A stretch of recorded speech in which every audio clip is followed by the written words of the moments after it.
एक बार की बात है, सारा और टॉम नाम का एक युवा जोड़ा था जो एक नए घर की तलाश में था। वे एक पुराने परित्यक्त घर पर ठोकर खा गए, जिसके बारे में कहा जाता था कि वह भूतिया है।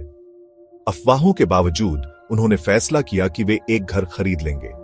वे घर को करीब से देखने लगे और वे तुरंत ही घर के आकर्षण और चरित्र की ओर आकर्षित हो गए। घर की जांच करते समय उन्होंने अजीबोगरीब चीजें होते हुए देखीं।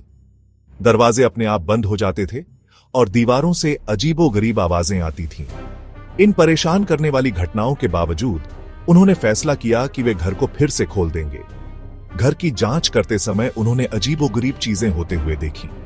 दरवाजे अपने आप बंद हो जाते थे और दीवारों से अजीबोगरीब आवाजें आती थीं। इन परेशान करने वाली घटनाओं के बावजूद उन्होंने फैसला किया कि वे घर को फिर से खोल देंगे। हालांकि जब उन्होंने मरम्मत शुरू की तो हालात और भी खराब हो गए।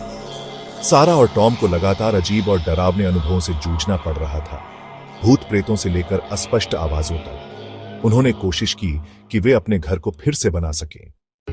एक रात सारा घर पर अकेली थी और उसने अटारी से कदमों की आवाज सुनी।